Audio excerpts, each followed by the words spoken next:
Thank you for being here. On Monday, we will be celebrating the 59th anniversary of our independence. President Ali will be speaking on Sunday at Albion in Region 6, consistent with the government's policy to move these celebrations across our country. And I hope that the people in Berbice and those from other parts of our country will listen to his address,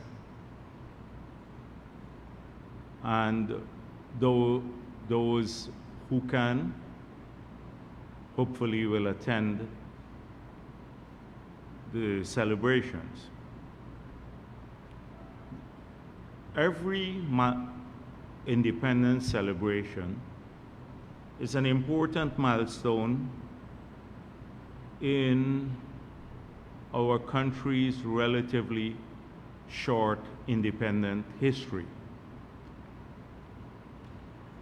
And it allows us an opportunity to speak to the people of our country, not about only about past challenges, but also about where our country is headed. And I'm sure that President Ali shall address that issue about where our country is going. And we believe that it's important to paint that picture for the people of the country, to lay out the vision for the future, to support that vision by well laid out plans and programs, because the citizens of the country deserve that type of information as they plan their lives and their future.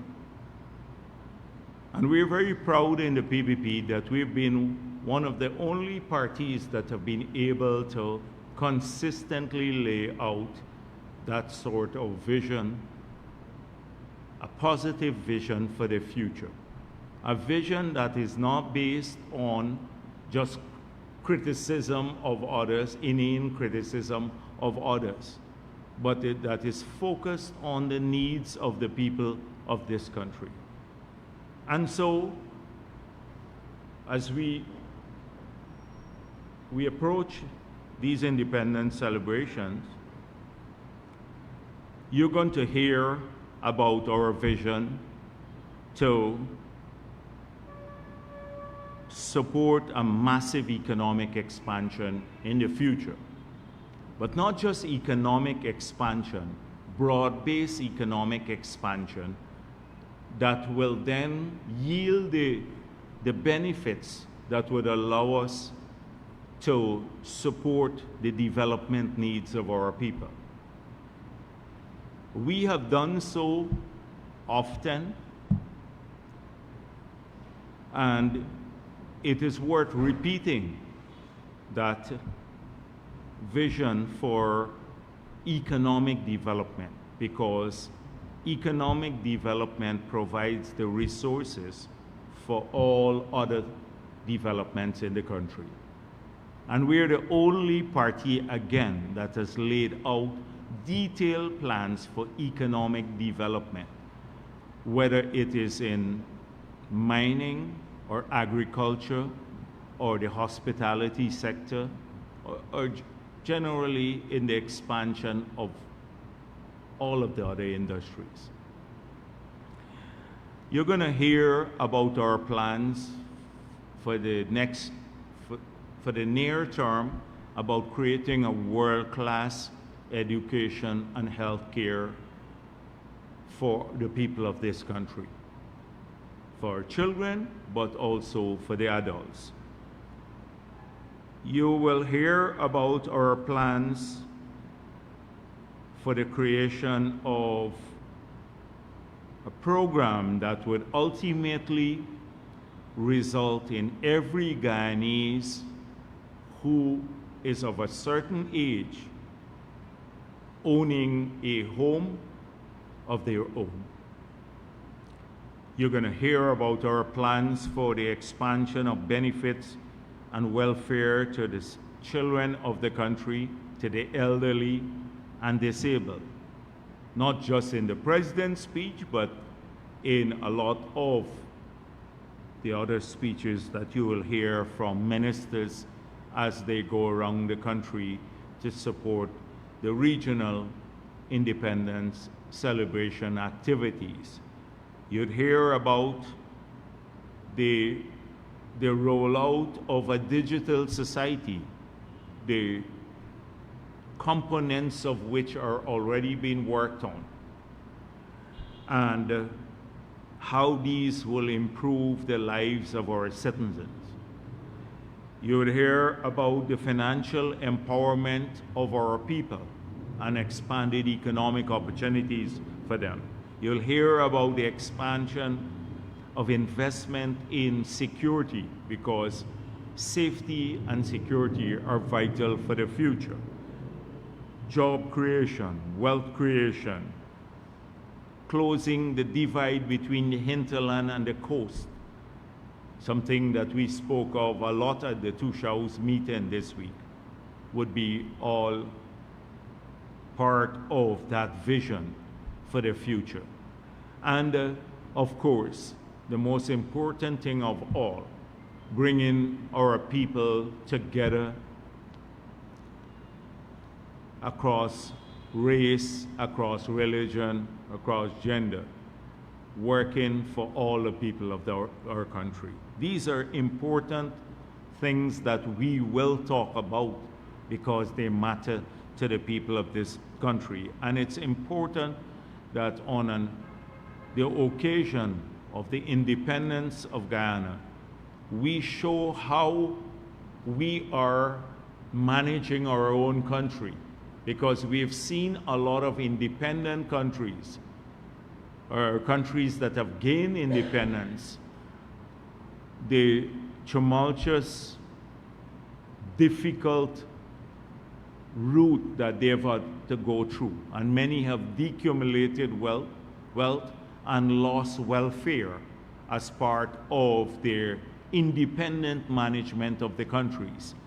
Here too in Guyana, we are no stranger to that sort of history. You would recall that of the 59 years, maybe 34 years, we had APNU in control of the parliament or the executive. 26 plus 5, and then another 3 years when they controlled the parliament from 2015 to 2020, where very little could have been done. And we experienced the same thing. In the post-independence period, what did we have? We saw our country become an international pariah because of undemocratic rigged elections. Guyana was characterized for massive economic decline and a large exodus of its people in that era, looking for welfare across the world, or jobs across the world. We had a destruction of all the independent institutions that keep a society free, including no free media. There was only state media in that period.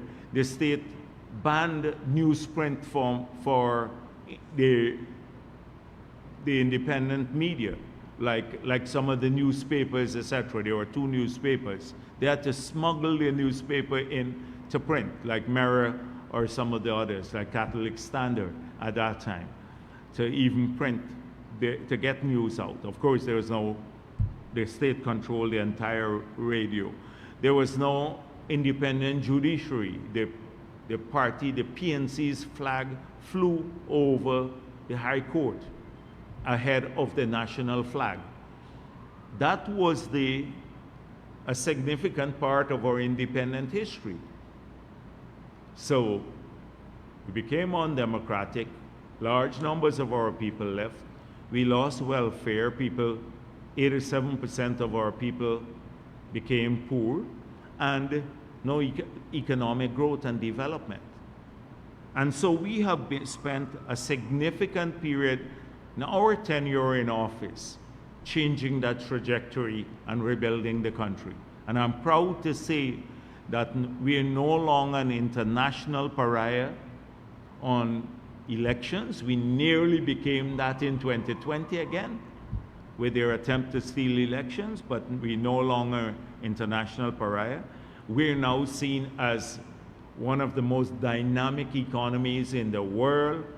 We have the fastest growing economy. We're expanding welfare massively compared to other countries. We're tackling rollout of new infrastructure, new sectors in the economy.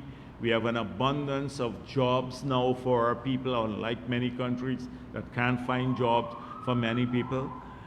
So we have come a long way from the period when we had a very different experience. And it's important that people remember that history and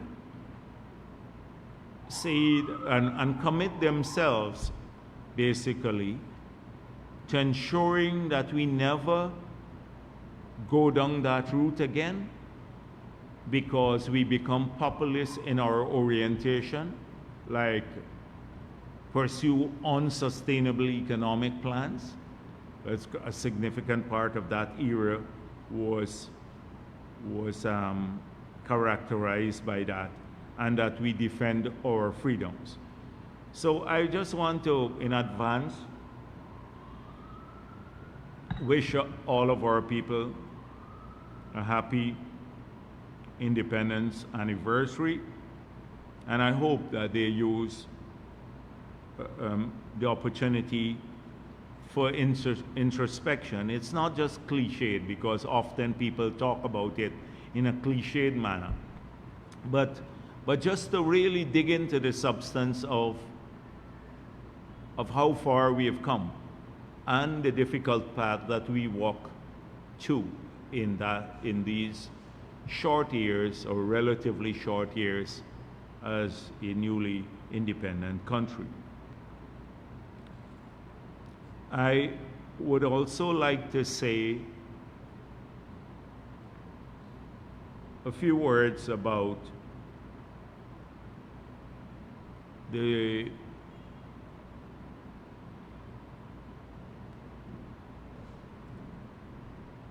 Venezuela's fraudulent attempt to hold elections in their territory, but have announced that it is for the Essequibo region. Now we know that Maduro signaled that he would hold these elections after the passage of the rigged referendum in Venezuela, in which you had a low turnout, and I think they rigged the numbers as they did with the recently held elections.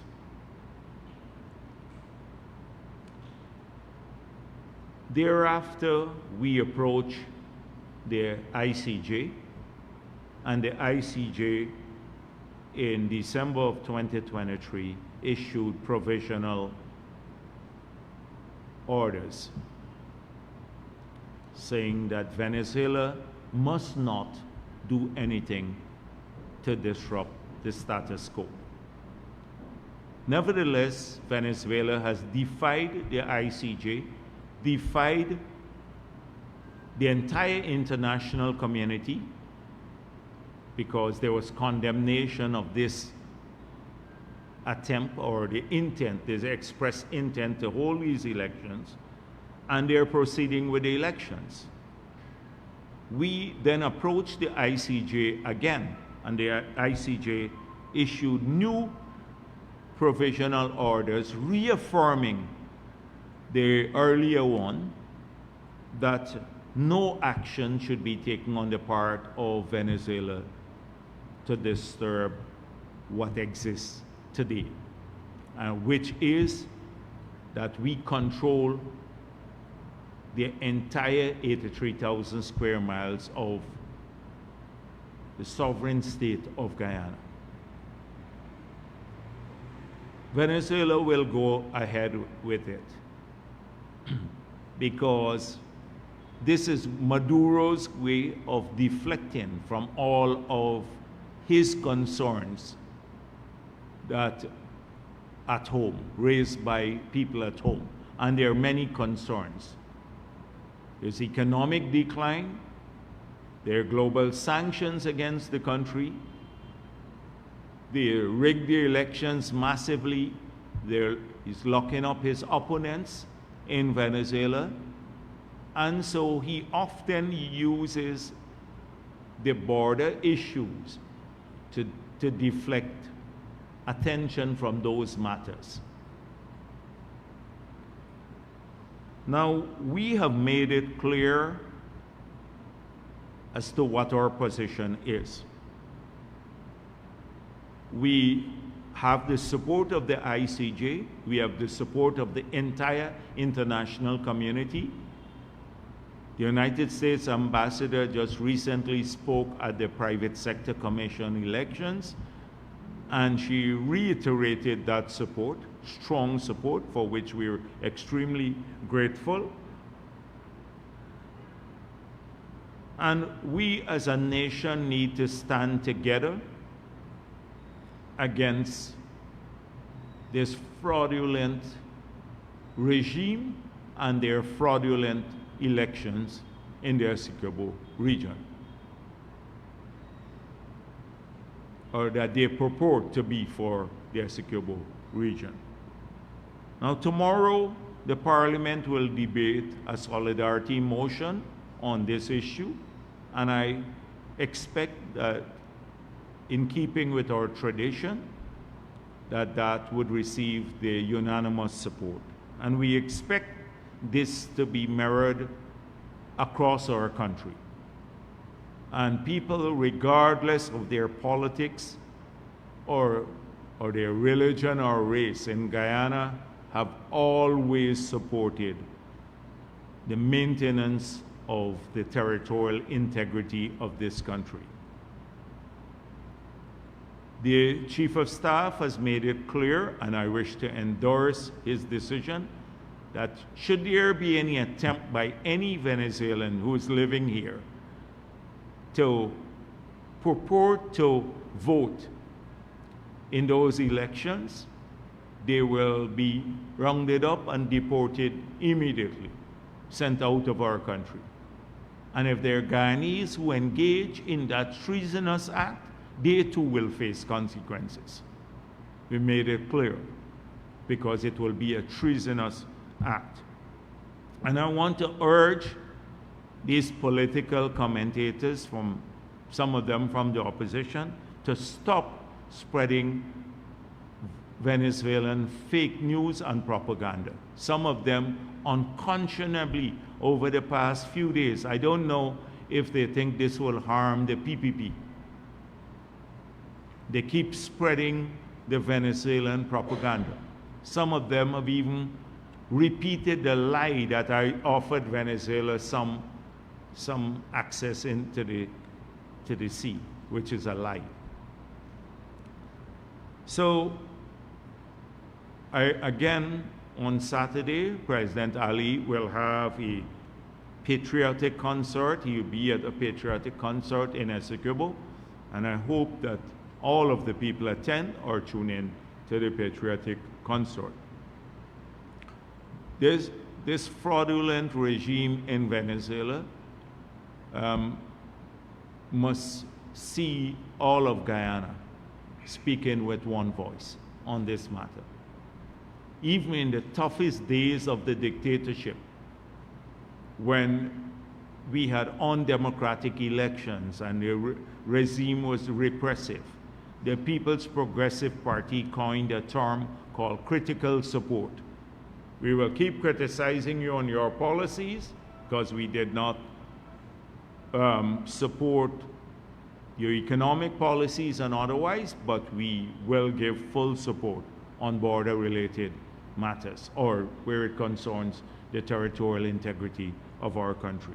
So I hope that we'll experience this. And all of the stupid people who are making statements, and there are some stupid people in this country, and I'll address that later, that Venezuela own parts, they own the Essequibo, if they too must face consequences.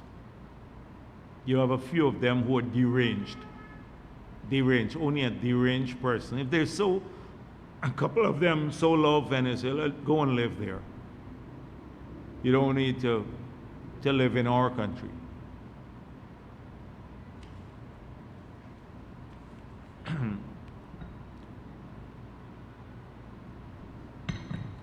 The third thing I want to deal with today is a bit on the NTC. So over the past 3 days or so, the two shows have been in Georgetown, engaged in a series of discussions about development in their communities. And we're extremely pleased that this conference has grown in prestige, in substance, in depth, and in size over the many years since it started. And it bears, I think I need to repeat something that I said earlier this week, that this engagement with two shows did not exist all the time. It started in an ad hoc basis, on an ad hoc basis, with Chedi Jagan in 1995. And it continued, the engagement continued every year throughout my presidency, meeting with the two shows. And then in 2006, we passed the Amerindian Act, and the NTC was legislatively enshrined, or the NTC was enshrined as part of the act, in the act. So, and the engagements have continued. So, what is taking place now, this year, is not new. And it's not because it's election year. I've seen some frenzied activities on the part of the opposition because it's election year now, that they suddenly are issuing statements about what plans they have for indigenous peoples and who is attending and who is not attending and who was excluded and who is not excluded, etc. Their only interest in engaging two shows now is because it's election year. PPP governments have engaged these two shows every single year. And we have addressed similar concerns from the two show in a similar manner every single year, where almost the entire cabinet spends the week there engaging Tushaus on various issues. So, for example, today, just left a meeting there earlier where Bishop Edgehill is talking about public works and the Minister of Education with the Tushaus, where they get to directly raise issues concerning public infrastructure and education with the ministers and their technical staff. Under APNU, it was the 5 years under APNU was very different.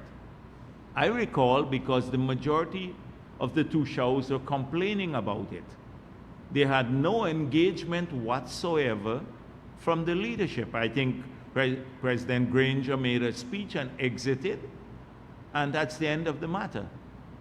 He exited it there. President Ali has been every single day at the convention center talking to people. And this is not this year alone. He did it last year and the year before too. It's not because it is election year. We've done this consistently, not conveniently.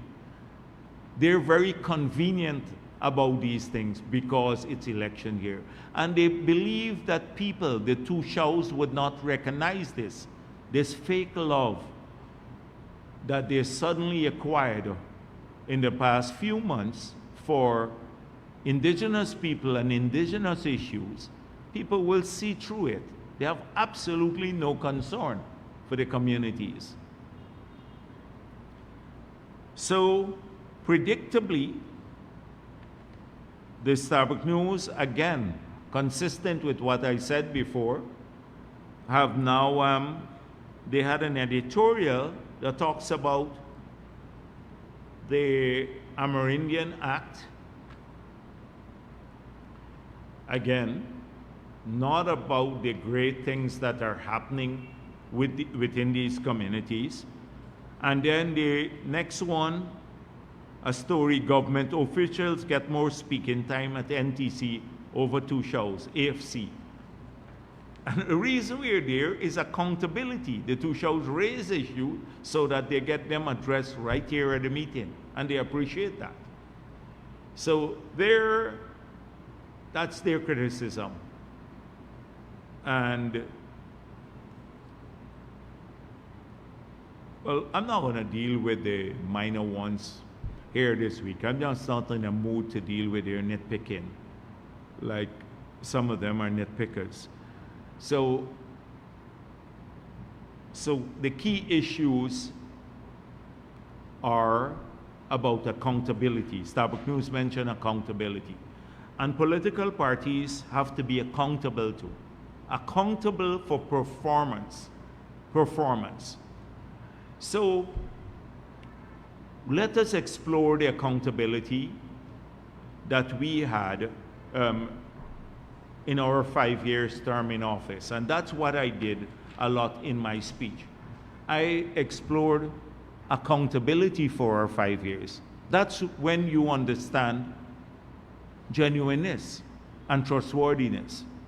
When a politician can come and say, you elected us in 2015, and by 2020, this is what we did, and this is what we promised. But they would not account for their tenure. We can easily go to the indigenous people like we've been doing along the coast in every community. When I go to Berbice, I'll say to people, you know, in Berbice now, we have about 11,000 people more through government-owned programs, either through the part-time jobs or Gaisuko or the housing program, who are employed now than were employed in 2020. And through the private sector, you have maybe another 10,000 people in Region 6 alone. So just imagine you have 20,000 people in one region who didn't have a job in the past. That's accountability. We go and say, we fix almost all the roads in every community. That's accountability for the 5 years in government. We're building out X facilities, housing programs at Palmyra, that's accountability because we're keeping our promise to expand housing. So we've done it across the country. When we are on the Essequibo Coast, we say the same thing. So too with the indigenous communities, we use this opportunity to be accountable for the 5 years because this is the 5-year term. And we didn't make excuses about COVID, etc. And then I pointed out, look at the things that have been done in the 5 years. For example, one, so this whole question of oil money, that are we flush with oil money? Because APNU goes to like they did along the coast, told people, oh, it's because of oil money that they are doing certain things. We didn't have oil money. Well, they increased the taxes by $94 billion per year. And the first year, we reduced those taxes by $40 billion, consistent with our commitment. First year. But I pointed out to the two shows the same thing that I've been pointed out to people who live along the coast, that the oil money, all the oil money in this year's budget is only 37% of the budget. That means it can only fund 37% of the expenditure. And that if you add our allocations to education, health, roads and bridges, it's more than all the oil money in the budget, leaving out everything else. To pay wages and salaries in the public sector, which is 200-odd billion and grew by 100 billion since we got into office, that's excluded. Or what we're doing in agriculture or security. Only 3 areas account for all the oil money: education, health, roads and bridges. Add the 3 and you will see they're more than all the oil money in the budget that came in. So it's not as though we're flush with oil money. That's the first point. Then I pointed out again APNU's philosophy that Amerindians must not get any oil benefit if they want more land.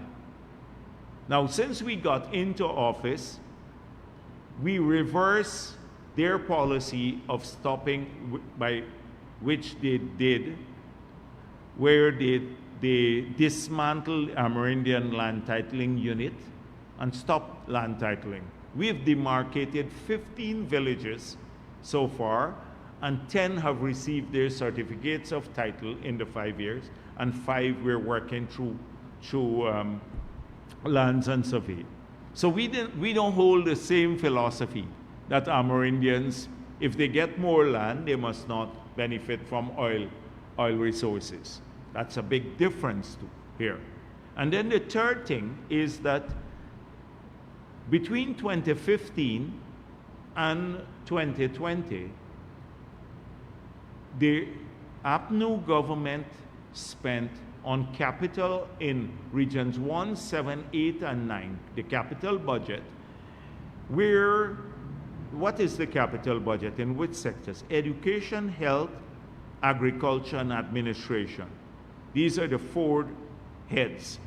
So all the capital budget for these areas. If you total up all of the capital budgets for the 5 years in these 4 regions, it comes up to $5.8 billion in 5 years. The cash grant alone, the 100,000 cash grant, was 60,500 people in these 4 regions received it. They're over 18 years old. That means they got $6.5 billion on the cash grant alone, more than what they spent on capital works for education, health, agriculture, and administration in 5 years, under APNU. That's the magnitude of the difference. We spend on capital now, we spend in a single year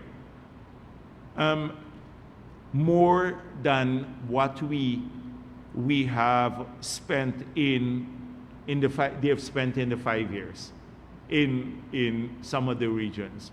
And so let's take 4 secondary schools we're building now. The 4 secondary schools, when combined, just 4 secondary schools in the hinterland, including Quebana, Hosororo, Carasabai, etc. They're more than the capital budgets for these 5 years, for all the sectors, 4 schools alone that are being built. So that's the scale of what we are doing in these areas. Leaving out, like, roads in the communities, like the road in Mabruma settlement and going up to Hosororo or the Moruca area and other places. I'm not going to get into too much about this. So that's accountability, and it shows the magnitude. We're spending $1.5 billion on housing. We have 30,000 solar panels. And look at the experience of the solar panels. You remember when APNU came in? We have bought solar panels for these hubs, and they did not give it to the community. They kept it in Georgetown. The computers we bought for the Amerindian communities for the hubs, they kept them in Georgetown, never gave them. We've now operationalized 140 of these hubs where they have a large solar unit, 20 computers, they have high-speed internet. We have now over 600 places in the hinterland with high-speed internet. Under APNU, they had a corrupt arrangement through NDMA to put these facilities in a couple of villages, utilizing the funds that we left under the first LCDS, 17.2 million US, but made a mess of it. That's what's happening there. I can go down the long list of issues under the Amerindian development. We spent about $32 billion from the Amerindian Ministry alone, leaving out health and education, through the Amerindian Development Fund, the presidential grant, support to youth activities, women's development in these areas. That leaves out all of the roads, etc., that we've done in the area. The Hinterland Scholarship alone was like $400 and something million. So I can talk a lot about those things. That's the accountability part. And you hear it from the two shows.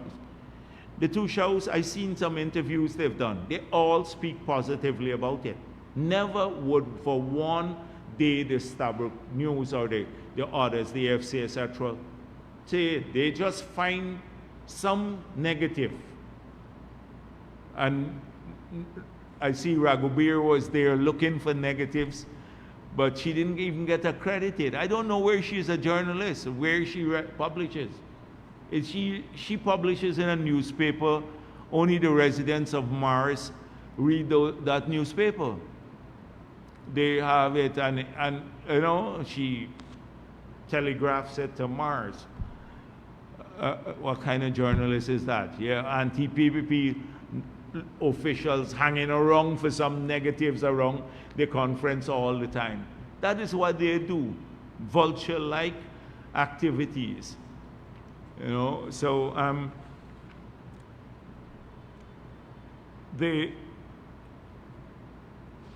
so let's just go to one initiative that they've been trying to kill.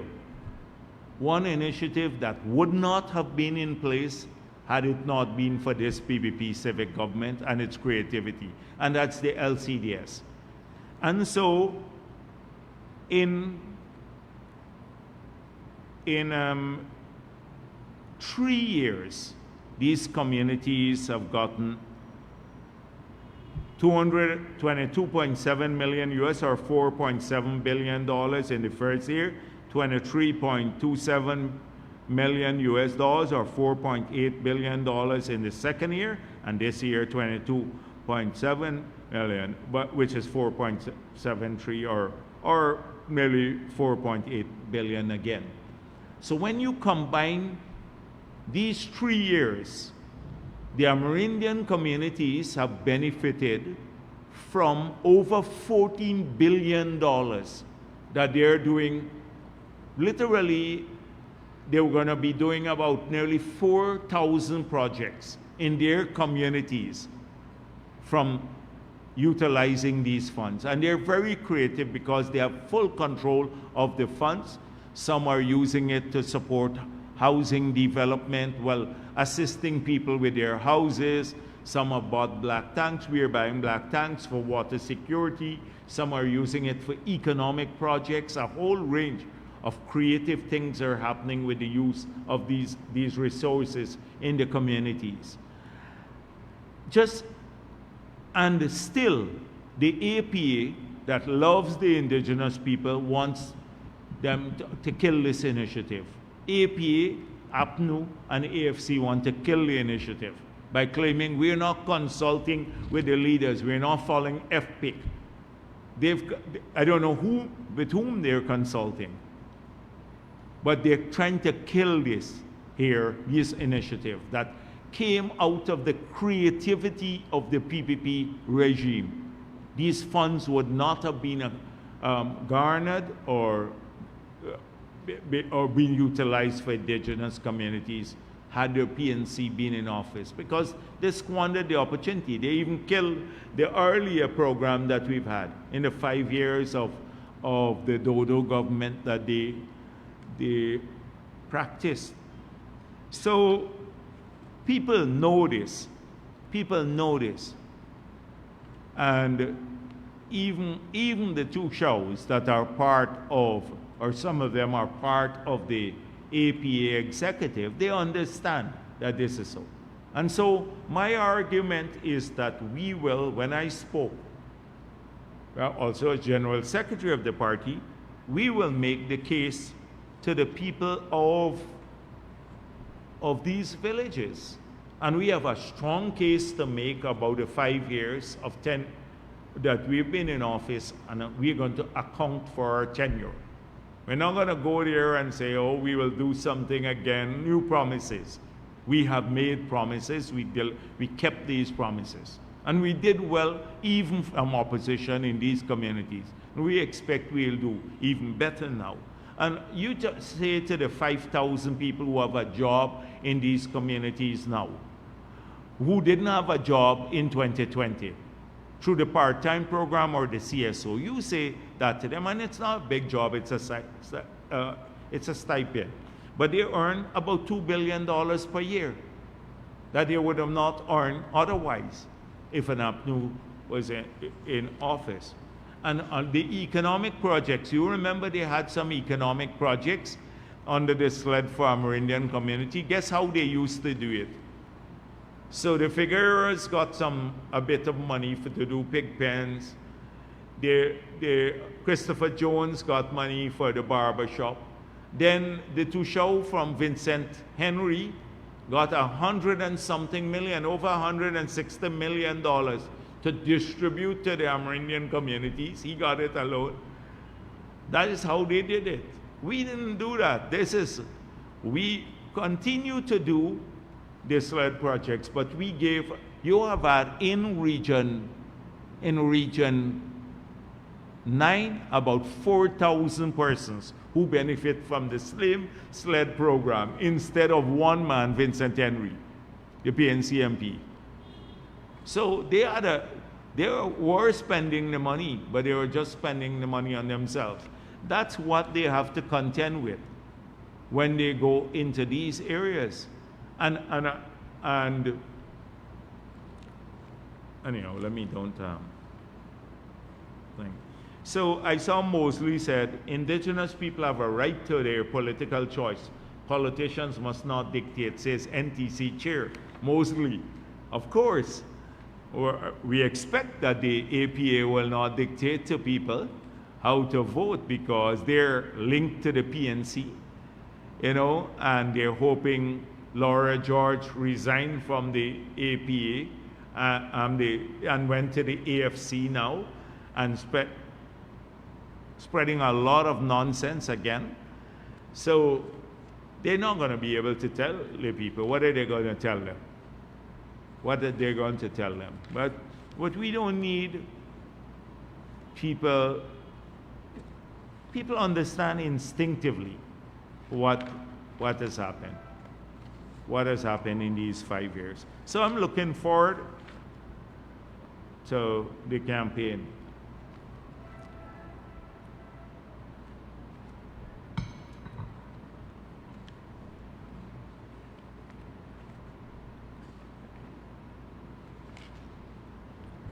I'm going to deal with a few things. So, last week when I spoke,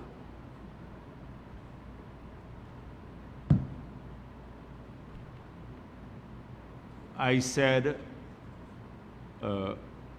some of our people are stupid if they believe Odessa Primus's story that has been peddled or been peddled by some.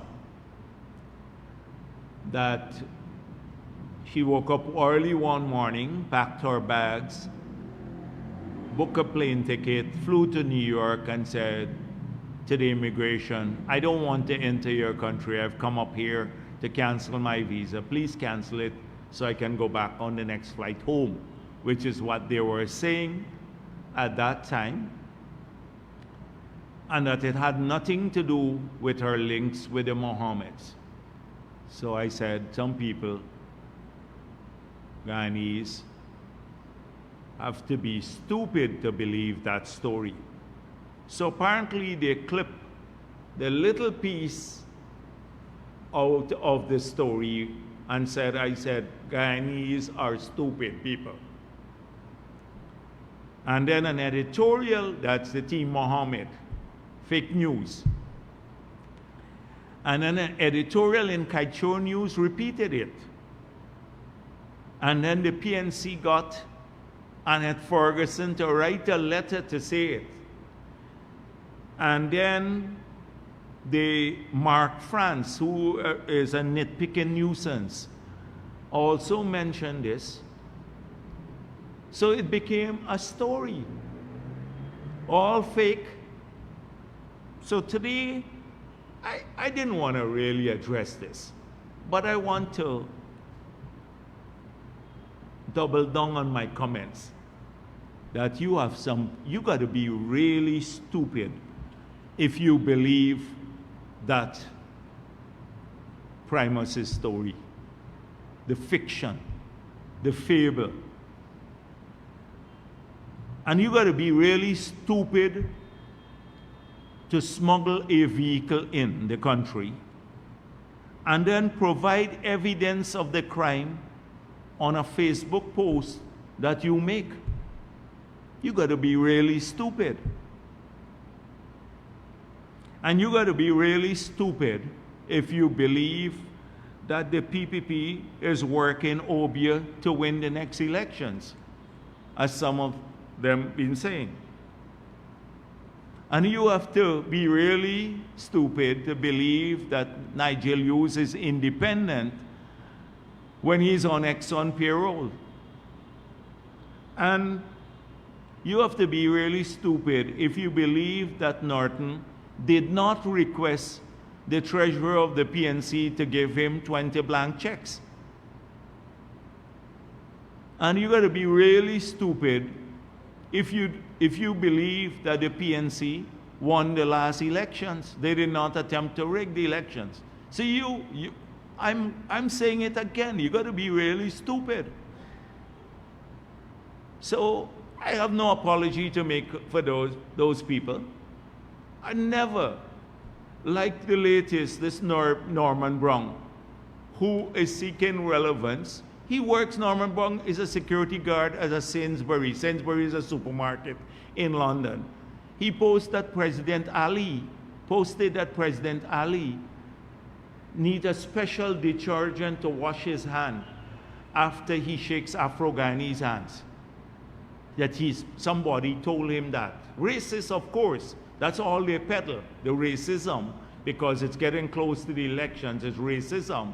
You have to be extraordinarily stupid to believe that. A person, President Ali, has been trying to engage everybody. His friends are Afro-Guyanese. He's been working in every community. You have to be stupid to believe that, and you have a bunch of crazy people like that. Or that Norton has more skills than 3 pathologists, internationally trained in pathology. Well, I don't have any apology to make that. But But the one man who posted this first, imagine the stupidity of publishing your tax receipts on a vehicle that, several vehicles that you smuggle into the country. And by the way, I saw a statement from the GRA on that matter, because last week I was asked about it and I did not have all the details at my press conference when the judge ruled on this matter. Did not admit the evidence that came from the State Department about the vehicle, that the invoice they sent showed the invoice was for $695,000.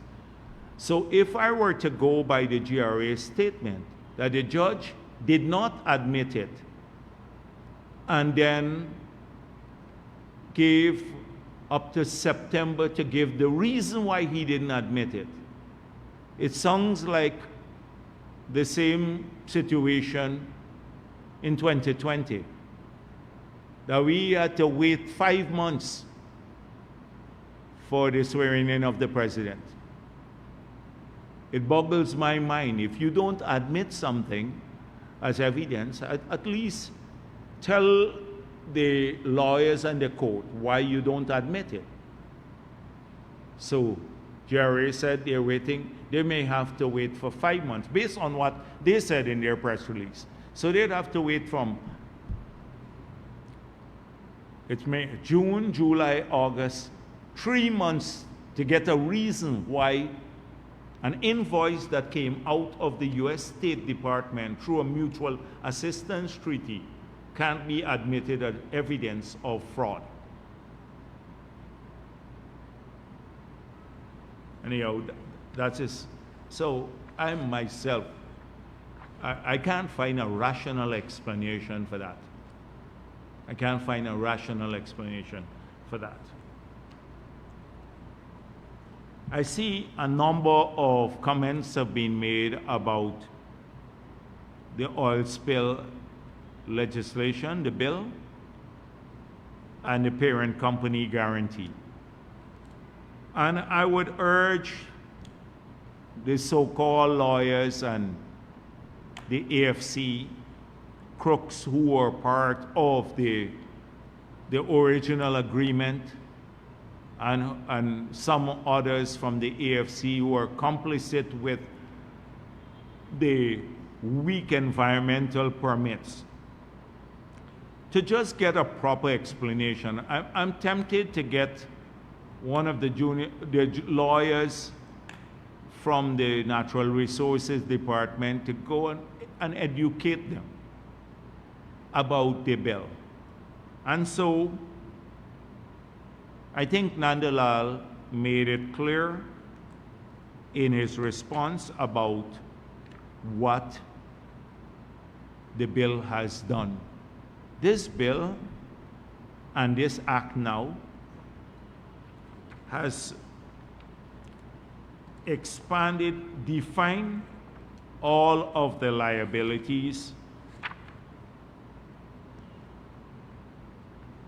that any offending party, first of all, it expands the offending authorities or the offending entities. So in the past, we could have only gone after the oil companies.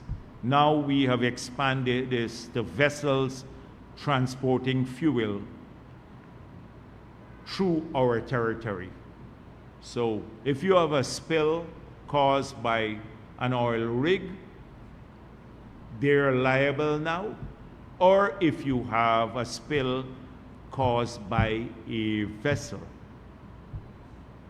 then they too would be liable. So that's the first thing. Then it says now, I'm going to read you a section. The liabilities for damages under Section 17 includes damages resulting from the unauthorized discharge of oil from a vessel or facility, including A, damage to real or personal property and economic losses resulting therefrom. So that means if our fishermen, etc., suffer losses or any economic losses from any other parties, the company that's responsible for the spill is liable for that.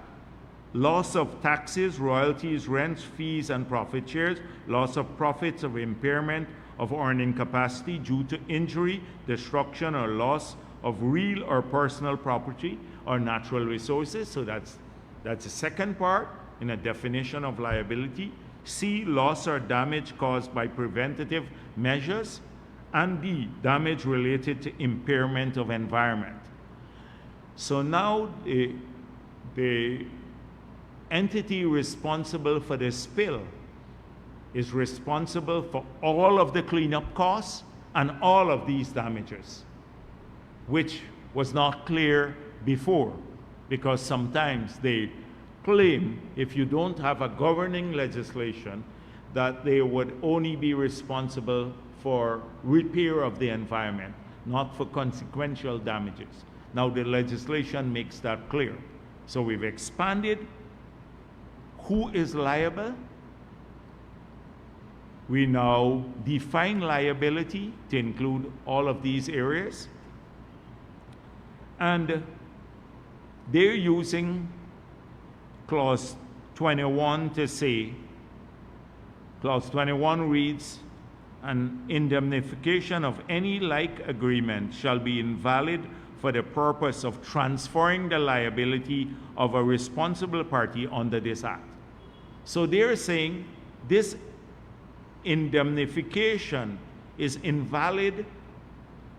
So the indemnification from the parent guarantee in the past is invalid. If you read, it's the whole sentence, it says for the purposes of transferring the liability of a responsible party under the act. It defines this. So if you're the party responsible for the spill, you can't go and sign an agreement or say, I have an agreement with someone else and transfer that liability. You're responsible for it. You can't transfer the liability. Has nothing, absolutely nothing to do with the parent guarantee, that indemnification. And if they only were to go on and read page 19 of the Act, where it says financial responsibility, it speaks about a responsible party, 27(1)(a), a responsible party shall maintain and provide evidence of financial assurance to the satisfaction of the competent national authority. That's one. Two, financial assurance shall be in accordance with the Petroleum Activities Act and the Environmental Protection Act. So the Environmental Protection Act now will require of the party that's licensed to say, you're now responsible for full liabilities under the Act. If your assets can't meet those liabilities, you have to now give me a document which shows that you can cover all the liabilities from the parent company. So that is simple, an anecdotal sort of explanation for those people who are making the noise out there. I don't think they understand what they're reading. The Act provides for all of this. And it's sad to see how seemingly sensible people could be so, I don't want to use the stupid word, but so dishonest. Dishonest. I don't want to use the stupid word, although you got a lot of stupidity here in there. So I would urge, I told Anil to do more education on this matter, Anil and Vic and their technical staff. Now, you know what they can't have. And then the Starbuck News said, oh, 4 years have passed. Now they passed the bill. 4 years have passed. They forgot that their buddies in the AFC APNU just signed an agreement. And we have passed several pieces of legislation. I explained this before. We updated the 1986 Act to a new Comprehensive Petroleum Act. We passed a new PSA. We passed a Local Content Act. Now we pass a document to ensure that all liabilities for any spill would be borne or by the company or be owned by by the company that's causing the spill. We've done so many things in the sector to change the environment. 4 years after, well, we have a 5-year term, and we've done what we promised to do in the 5 years. And they're so much nitpicking now, begrudging. They can't even recognize good things for a country when they see it. They just are so negative about everything else. Now, I've seen some public comments about truckers. And some people are trying to capitalize on these truckers for political purposes because of election. So let me tell you a few things about what has happened for those people who don't want to recognize facts. Earlier this year, the Minister of Finance spoke in Parliament in the budget debate. And I'll quote from the newspaper article. He said, "Mr. Speaker, in the case of stone in 2020, Guyana had 6 operational quarries producing less than 740,000 tons of stone. By 2024, the number of quarries had increased to 16, propelling production to over 3.3 million tons, with an additional 3 quarries expected to commence production this year." So we have moved from 740,000 tons in 2020 to last year 3.3 million tons. And the number of quarries have moved from 6 to 16. So I called Minister Vikram Bharrat today before I came here and said, has any of these quarries been licensed to Chinese companies? And he said the answer is no, that all the licenses, the 10 additional operating quarries were given to Guyanese companies. They then contracted Chinese companies to operate the quarries, but they got the license to operate it. That's the first point. But we're producing 3.3 million tons now versus 740,000 tons in 2020. So what happened? The price of stone had gone to $18,000 per ton because of the increased demand. I just asked someone when I'm coming here, and he said, I bought now for $8,200 per ton because of the increased production, increased competition. So the prices are even lower than in 2020 for a ton of stone now. Now, I'm sure that the profit margin was huge when it was $18,000 for the truckers and also for the quarry operators. But now, because of competition and supply to the market, the profit margins have come down, both for truckers as well as the people who own the quarries, because the production cost wasn't much higher when they were selling for $18,000 per ton because there was a shortage of stone. But when the increased production started, which is what we wanted, the price came down. So who benefits? The truckers may make a less margin now, and the quarry operators. But the people of this country and the public works we're doing, they benefit from this. And it's consistent with what we said we will do. We'll expand production. That is one way of lowering cost, because people are complaining about cost of living. You remember we were concerned about the price of stone on building private buildings. You know, like if you're building your house and you now had to pay 18,000, the price came down. So that's a fallacy. That's a fallacy. The second thing is that in sand production, 2024 saw 67 permit holders across the country producing over 12 million tons. This marks a dramatic increase from 2020, when only 18 operations were active, yielding less than 700,000 tons. So we have moved from 700,000 tons of sand now to 12 million tons of sand. And 49 new permit holders in the country.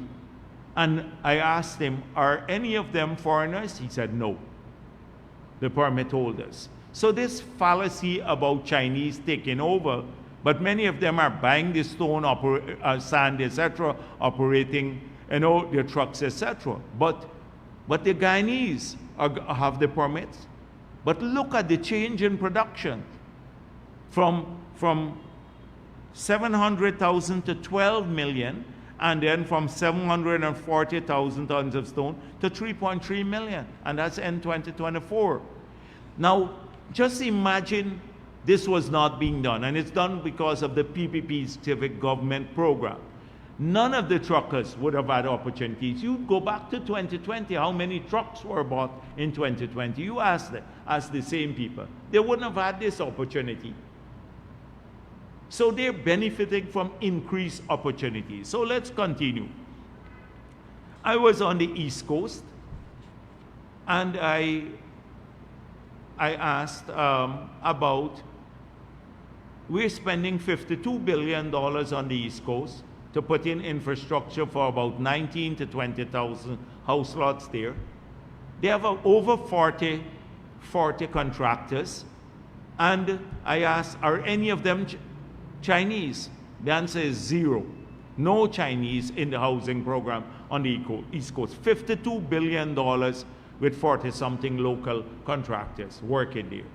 We're now building a road for GPL. There are, I think, 16 lots. No Chinese contractors, $5 billion along the East Coast corridor. At Wales, we're spending $10 billion to put in housing, 5,000 house lots there.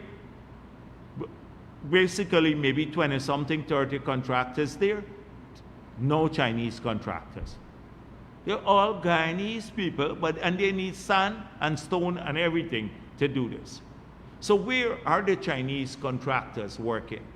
On the East Bank, they won the IDB bid to expand and repave the road from the airport to about the stadium, the old road.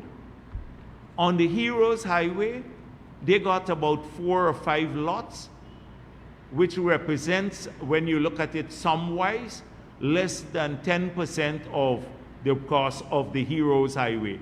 The other 90% went to Guyanese companies, the Heroes Highway.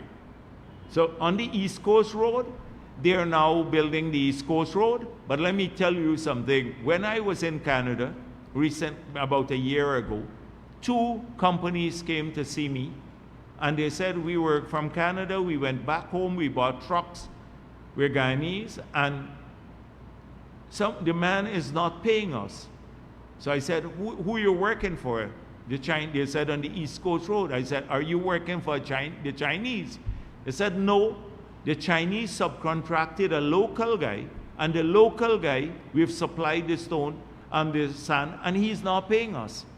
So they were subcontracted to a local guy. The local guy then further subcontracted to the locals and didn't pay them. I had to intervene to try to sort it out by some bullying.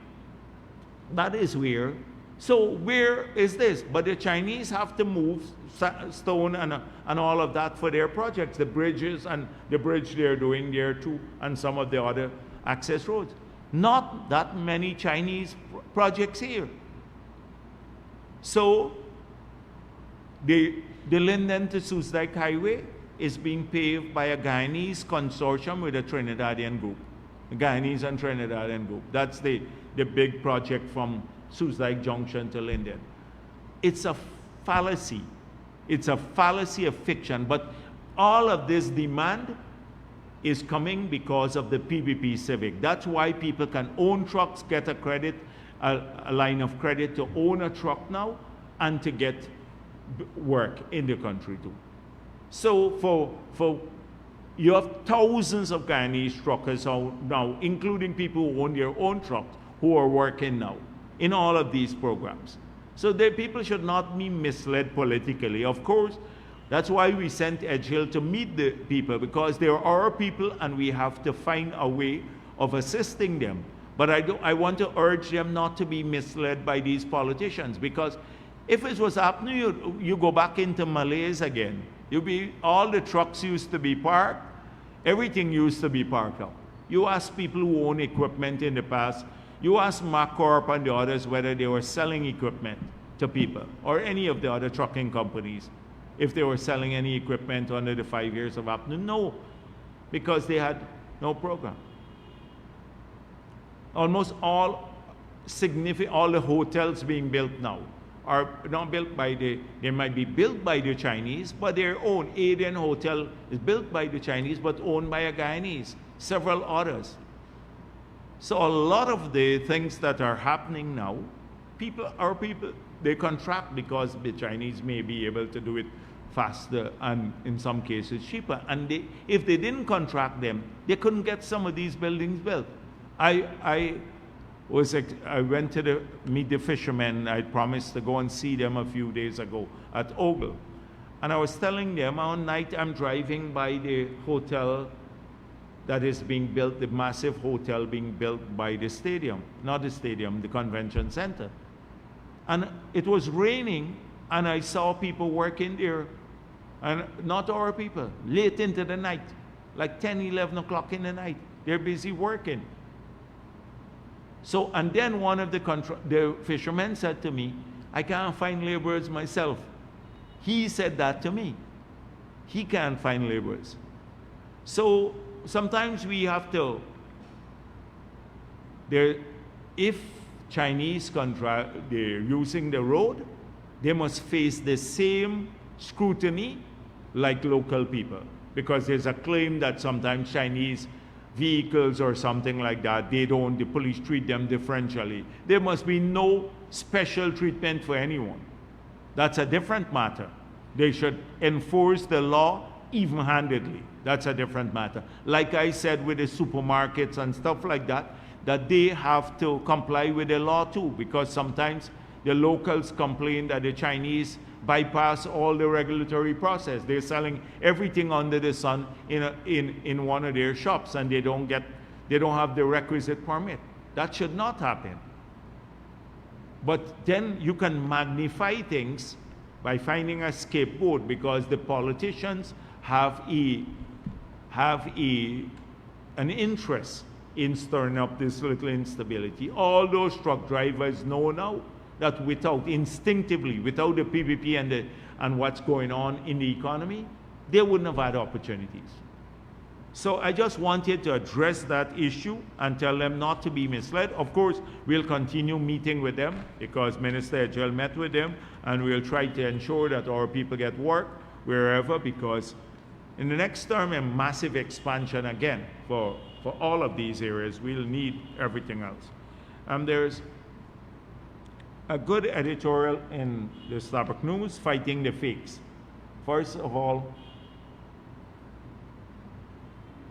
I thought it was fake news and stuff like that, which is what we need to do too. But it speaks about the government analyst, Food and Drug Department, and fake medical supplies and drugs coming into our country, which could immeasurably and irreparably harm a lot of our people. And they need to really step up on this. This is a department that needs to really do much more work. They need to do much more work and to enforce the laws. I've had personal experience of this, and not just in these areas, medical supplies, but also on food. We have food near expiration date that comes into this country people changing the expiration date. I've had personal experience with this, with a lot of the beverages that they come in, they buy them, some suppliers buy them near expiration date, so they get it cheap. They dump it on our people here, and then some of them illegally, criminally change the expiration date. They need to take strong enforcement action. I think I support this editorial strongly, that we need to do much more work in this regard, because you have a lot of, you can't say crooks now, they would say I call all Guyanese crooks, but you have some crooks among the people too, yeah, who will do this. So I'm going to end there. I just don't, yeah, thank you.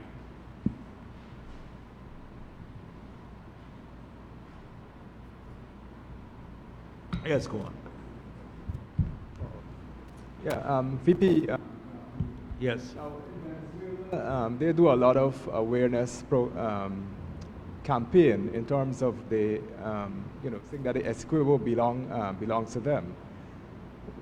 Do you think that we are doing enough in terms of promoting people awareness on the Essequibo region? Yeah, I think they need to reinforce that, because a lot of people don't believe that the Essequibo belongs to them living in Venezuela. So that's why they had such a low turnout at the referendum. So they need to convince people that Essequibo belongs to them. But because we've been controlling this territory for over 100 years now. And so they need to do more of that. You ask a child in this country, or any Guyanese, whether Essequibo belongs to Guyana or Venezuela. The campaign that you have to do, that campaign to say Essequibo belongs to us. Everybody would tell you the same thing, except those who are deranged and need mental help, and there are very, very few among us.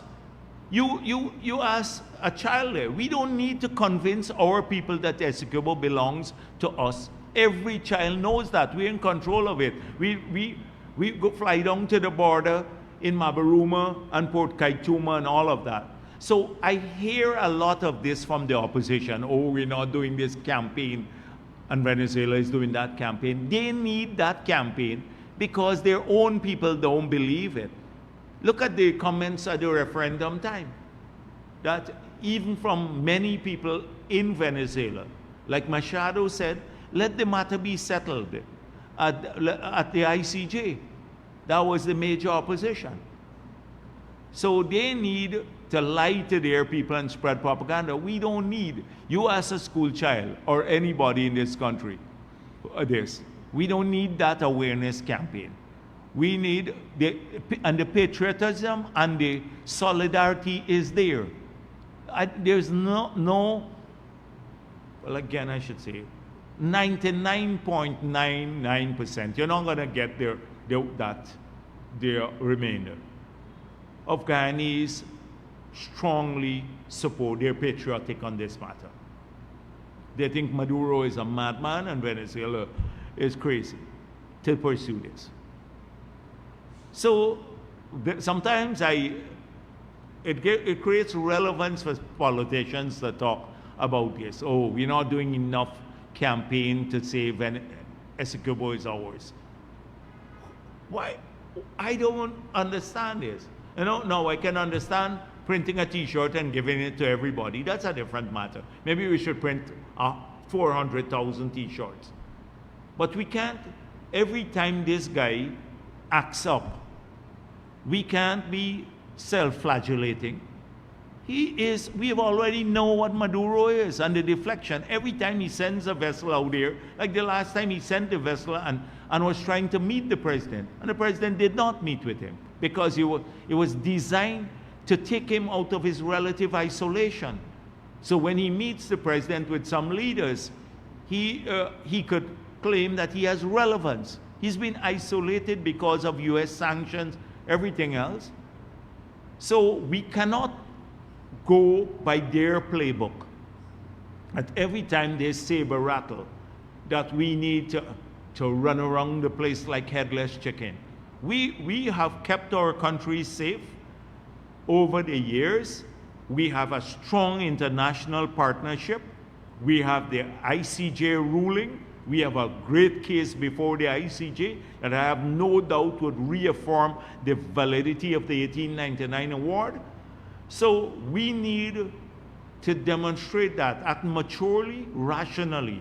We can't be as irrational as he is or as panicked as he is. We have to be deliberate in our undertakings. And it's those politicians like who are, some of them, who they just want something to criticize. They have nothing else to criticize. So they begrudgingly give them the support on the border. I've had a different experience. I don't want to recall it because we're at a nice place with national solidarity. But I didn't have all the solidarity from the opposition when we were dealing with Suriname. Even when we went to invoke the UN Convention on the Law of the Sea to get our maritime boundaries demarcated with Suriname. You didn't have unanimous support for that. And that's the boundary that we got settled. It was the only in a formal with an international ruling since the 1899 award. And it happened, and then it allowed the resumption of the exploration activities because Exxon had initiated force majeure proceedings in that period when the case was being heard. But I don't want to go back. It was a bad period to show how I did not have the full support from the opposition at that time on the border issue, where on the other hand, the PP has always given support on border matters. But I didn't want to bring it up because at this moment in time, we all together and we have national solidarity on this matter. So I don't want to bring up past issues, but sometimes it's worth thinking back to these issues. So I have a longer experience on this issue here. And when Marco Rubio came here and said it would be a bad day for Venezuela if they think they would invade Guyana or take any action against the ExxonMobil vessel. It was a clear signal. The US ambassador said, expect a strong tweet from the State Department on his fraudulent election in the Essequibo. But we must not self-flagellate as a country. And we must not be panicked. You can't operate sensibly if you're panicked as a country. That's not how, it's not a characteristic of a stable government. So, sorry, yeah, go. Good afternoon, Dr. Jagdeo. Anas Williams, Culture News. Sir, in light of the recent passing of the oil spill bill, and also with all of the different Which frameworks, bill? the oil spill bill. Oh, oil spill. I dealt with that issue. The question is not on the oil spill bill. I wasn't finished. Oh, okay, all right. With all of the different frameworks being put in place to manage and strengthen the oil sector to ensure maximum benefits for Guyanese, is government considering putting a depletion policy in place? Okay. Oh, depletion again? Oh, you don't want me to be unkind to you today. I'm like, well, you're going back to the depletion policy? All right. So let me just say, all of this distortion and the big hullabaloo about the audits, I asked the ministry yesterday to put out a comprehensive statement on all 3 audits, so you have clear answers now on where we are with each of the 3 audits. And it's clear as daylight. Give it to my friend, dear friend Glenn Lal, see if he could speak on his TikTok about it. Now, on the oil spill bill, I spoke a bit about it. I didn't go in great detail, but I expect that The government agencies will educate the misguided souls in our midst, coming from the other side, as to the content of the bill and the interpretation of various provisions, how it strengthens the arsenal of tools that we have in holding companies responsible for any spill that may occur in Guyana. And the depletion policy, I have made it clear again that we need, at one stage it came, oil prices temporarily fall, should we have a depletion policy now? And says, you don't determine policies of a long-term nature on the basis of daily occurrences in an oil and gas market, which is known for its volatility. And so when I saw that comment coming from Jordan, I wonder if he really understood policy making. So next week it goes up again. The oil prices go to $80, $90, we change our depletion policy again. One day it drops to $60, we have to have a new depletion policy. The depletion policy that we have now was carefully calibrated to take account of what's happening globally and with the demand for and the supply of crude to the global market. Now, the overarching agreement to go to more sustainable sources of energy will cause a major reduction in demand for fossil-related supplies, fossil fuel-related supplies. In the short term, this may not be so, but in the longer term, this will happen. We've already seen evidence of this taking place in the transport sector. The three biggest sources of emissions now are burning fossil fuel for power generation, 2, using fossil fuel for transportation, and 3, the land degradation and deforestation. They account for nearly over 90% of all emissions, these three sources. So if you look at transportation alone, the plan there is to move to more renewable, more sustainable transport measures.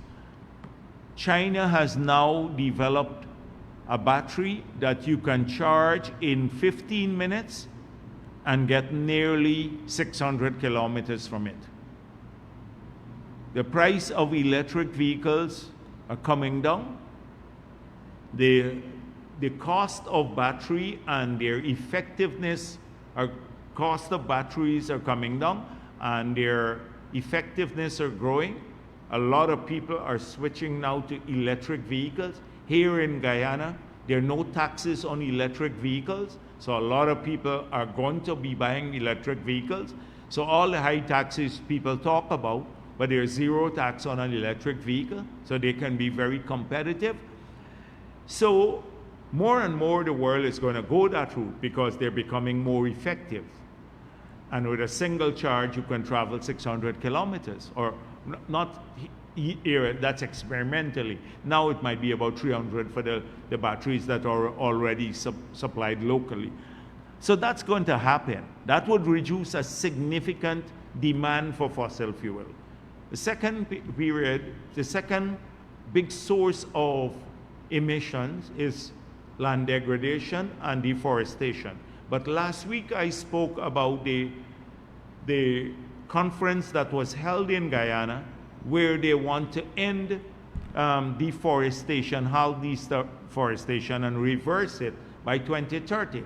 If they succeed there again, then that is another big source of reduction of emissions. And then solar power is becoming more available to people, more cheaper, not with 24 hours, but grid tie-in system. So you have your depletion policy has to take account of that environment. I don't see anybody talking about that as the driving factor behind a depletion policy. Because if you don't get your crude out of the ground and transfer it or monetize it, or your gas out and monetize it, and invest or save your financial resources to be utilized for the prosperity of the country quickly, you run the risk of being stranded, your crude being stranded in the ground, because there's several other countries that are competing with you, and never being able to monetize it. If that future happens faster than we think, that is a future where it's a decarbonized future. So that is what one of the primary concerns driving our policy, of the depletion policy, when we said we're trying to get as much of it out of the ground as quickly as possible and transferring this into financial resources.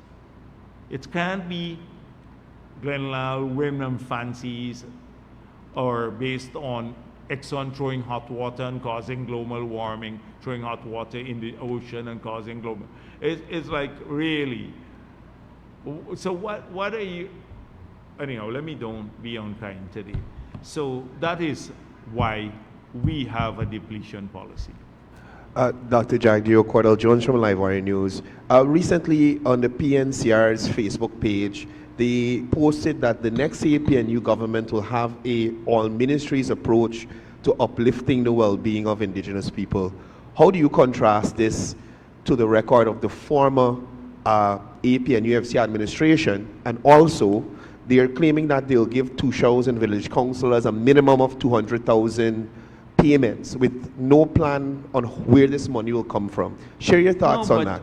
But the thing is that I look at it, I don't pay no particular attention to what they promise, because I know people gonna waste time. So let me see if I have it. I had it in my paper, I didn't even bring it here.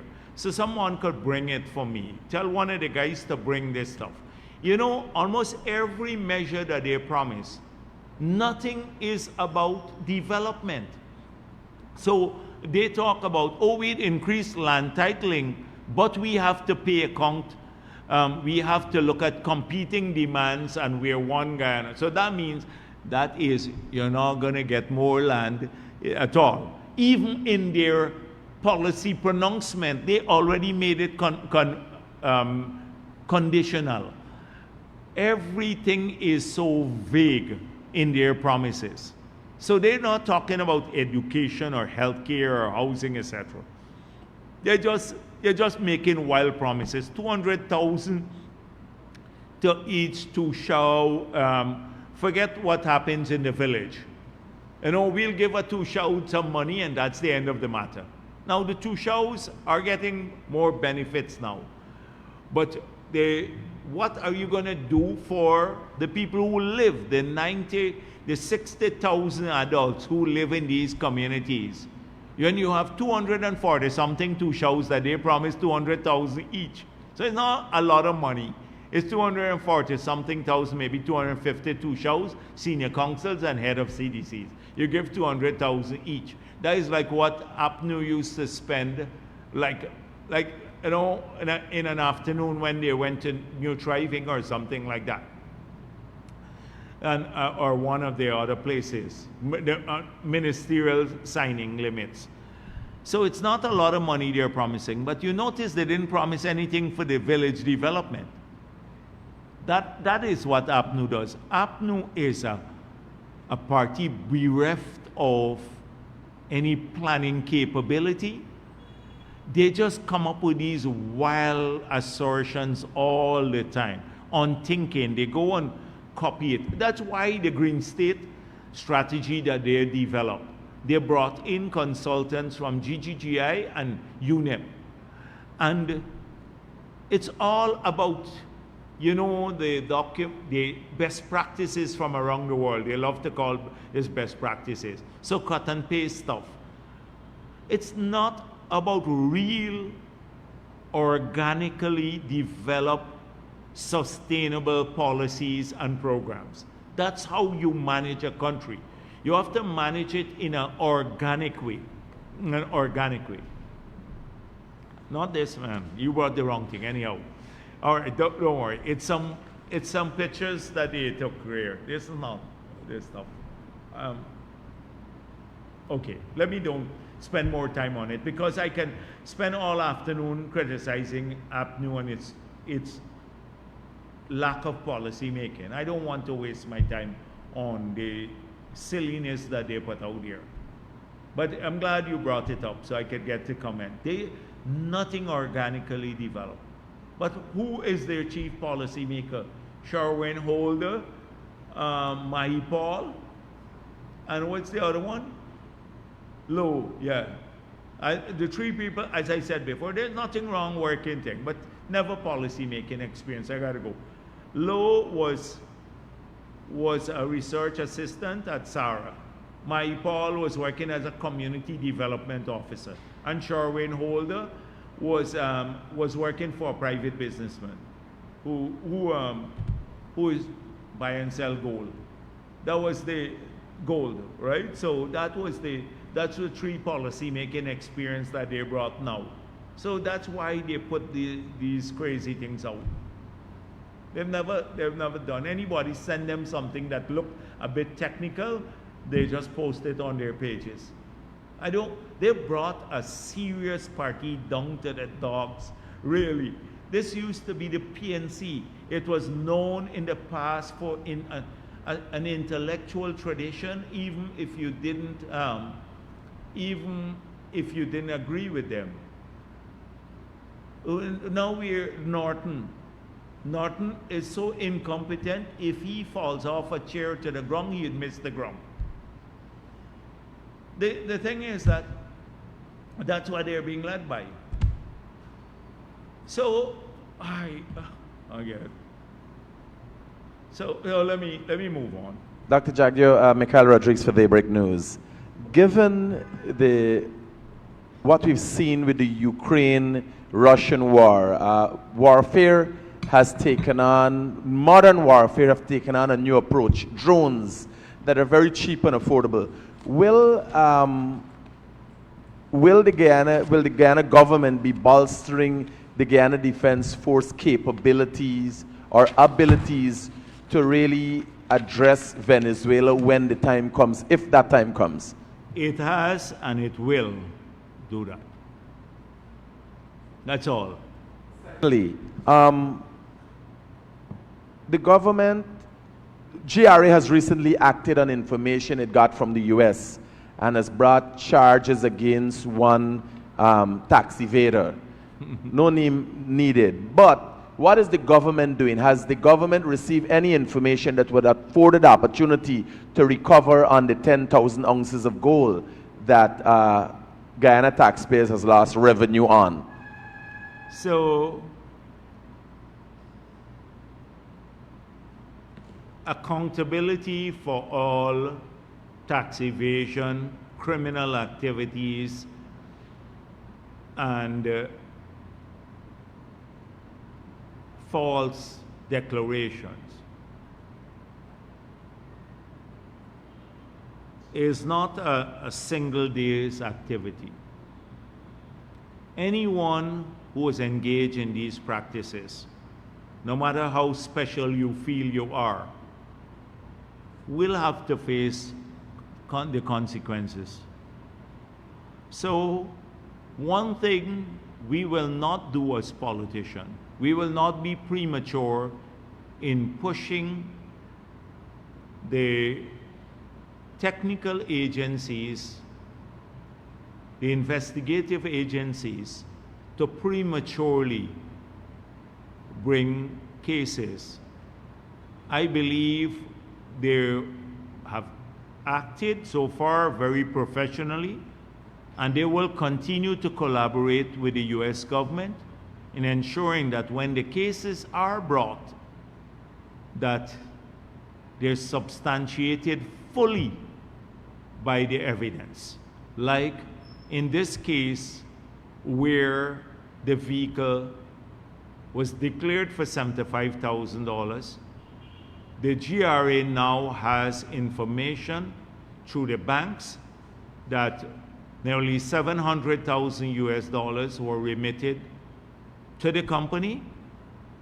The US Treasury Department has now supplied the information that the tax invoice was $695,000 US, and they're still doing some investigations that could lead to more substantive charges being laid than the ones that you see before the magistrate's court now. So it's just a matter of time. But you notice how we never get answers to these criminal acts, or we get an obfuscation. It's somebody else's fault that the vehicle was smuggled in. It's nothing to do with me. Never mind, I own the vehicle and I've been driving the vehicle, but somebody caused the criminal activity to be conducted, or there is no criminal activity. It's the ostrich head in the sand approach, thinking because they bury their heads in the sand as to the criminal activities that the rest of the country would not see that they're blatant criminal activities. So how long you will live with that fallacy, the fantasy that like the Odessa Primus's fantasy? I don't know. Obviously, they will live with it forever. But there is a limit to when people are going to start questioning. Like last week I said, why don't they do a press conference since you're making all of these posts? Why don't they do a press conference and clear the air for the people of Guyana and all the reporters of Guyana on the vehicle, on the 10,000 kilograms, and on paper shorts issue, on everything else? You could have a really great time explaining, and you get the opportunity, it's a free country, to say to the entire media corps, I'm being wronged on all of these matters. It is a conspiracy against me, and here are the facts. It's not true that I smuggled 10,000 kilograms of gold. Never mind, the records show it. It's not true that I do this. You can brought in the vehicle and paid $695,000. I only paid $75,000, and here are the facts. Why don't they do that? All of these little posts on Facebook or every time or Instagram don't substitute for answering questions. I come here on behalf of the PPP every week. I get all sorts of questions from the Kaichor News, from everybody, friends and foe alike, and we have to give answers to things. We have to face the country and the media. That's a normal thing. If you're in public life, you have to face people and give answers. Not hide behind somebody's skirt or a Facebook post. Then that's when you test the true mettle of the people. And then you can talk about everything under the sun. So that's the approach. Of course, this week I was looking forward anxiously for the press conference. That never happened. And I want to bet you it will never happen. I want to bet you that it will never happen. That this individual will never host a press conference and invite the full media. Never, ever happen. You can prove me wrong. Yes, go ahead. Jagdeo, I know the president has ensured that there's a thorough investigation into the Adriana Young's murder, and by even sourcing outside help in assisting with the investigation. Can you give us an update of where that is, if there's any update? So I guess the police would have to speak on this matter. It's best if the update comes from the police. When the politician speaks about this, they say, why aren't the police giving the update? I think the update should come from the police themselves. So I know that the investigations were going on, and there was a big comprehensive, they were meeting lots of people. I saw Dexter Todd lying on the police again and saying that the police misrepresented him, and that about who was questioned and who wasn't questioned and who was available for questioning. All of that, I don't want to get sucked into this plot by the AFC, PNC, and other forces to prolong this issue. They're not interested in the truth. If they were interested in the truth, we would have moved forward together already on this matter, if they were interested in the truth.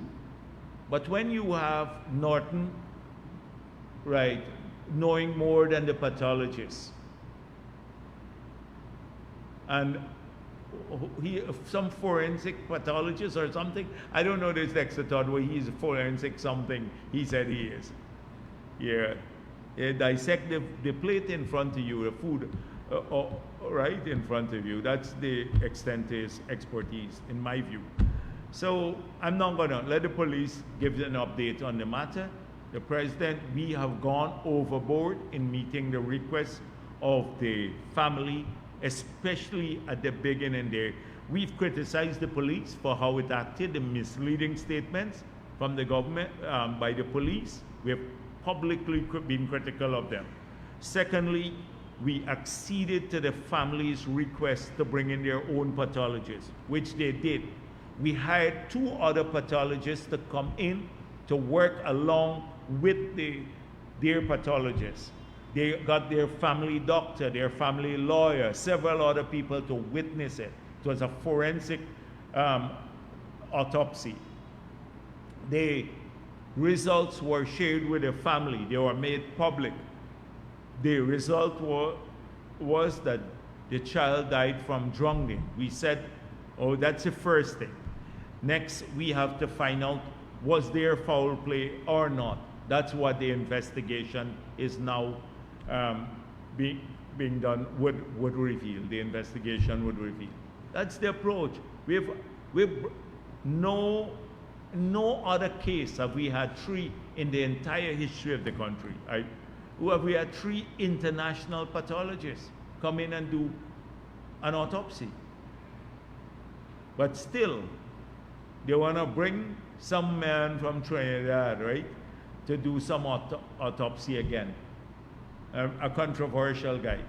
They're looking for a different result. Norton said he knows it's another result. I saw them a few days ago. About 30 of them were protesting outside of the office of the president. Justice for Adrian Young. He can't. If he had said, come, let's protest about the PNC, something else, he wouldn't have even had 2 persons maybe. So they're just capitalizing on this child who is lying there lifelessly, and they just wouldn't give her peace. They would not give her peace. It's callous. It's very callous. I just can't think about it. How these people, for their own political purposes, they just lifelessly lying there and not getting to, rest. Dr. Jagdeo, everybody has been very uneasy about election, which is set to, on average, by year's end. When will the PPP be breaking for the election campaign, like basically starting the race?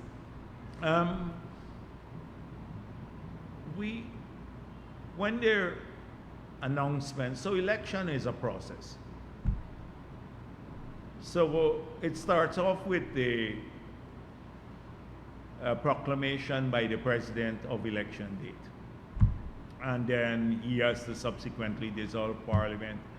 Then you would have to submit your list and all of that. So lots of those things are more routine things. The campaigning is one thing. There is a technical aspect to it. And so we are overall ready in the PPP. We are ready to hit the campaign trail at any time that the announcement is made. We're ready to hit the campaign trail because it's not about what happened yesterday. It's about accounting for 5 years of your tenure in government. And we believe that any reasonable person, independent, pro-PPP or pro-APNU, when comparing track records, they will see that our party's performance has vastly been superior to that of APNU. And that this policy of polarizing the country will not work. And that's one thing we have to be careful about. It starts with these lunatics like Norman Brown, etc. I don't know. He has these people every day, that's their life now. They live abroad, some of them, and all day they post the most divisive things, and it's their life. Because I think many of them, like people like Norman Brown, they're failures in life. You leave Guyana, you're working in the coal for another people. He used to criticize white people a lot. Now you're working in the UK, right? Down there, you're a security guard at a supermarket. Your life is a failure. They begrudge the progress when they see people owning their own homes here and owning their own vehicles. Everybody now busy getting a job, exciting. And I think they will long to be back home, but they can't come back. But they can come back. Please come back if you wish. Of course, they're Guyanese. But they're ashamed, like people like him. They begrudge people. Every time they see a man own a house, a young professional, they're going to cuss them out. Oh, they're PPP. Any Afro-Guyanese say, I'm supporting the PP because of progress, they cuss them out too. They hate themselves. They hate themselves. People like Brown. And that's why he would invent some vile thing like Irfan Ali washing his hand with a special detergent after shaking Afro-Guyanese hands. How could you, only a sick, warped mind would even spread a rumor like that? You have to be really sick, in need of mental help. I guess when at 2 in the morning, when the cold is biting him and he's doing his guard duty outside the supermarket, that's what he comes up with. This is the sort of people that we're dealing with. And they're going to get worse as we get closer to the elections on the racism. They're trying to divide our people again. It worked well for APNU in the past. They tried with the Adriana Young matter, didn't give them all the benefits that they're hoping to get out of it. They're still trying. Now it's this on about Irfan Ali. Then, we were also doing rituals to win the elections, sacrificing people. It's so ridiculous. And as I said before, you have stupid people who believe that. Those are things. So that's it. Thank you very much.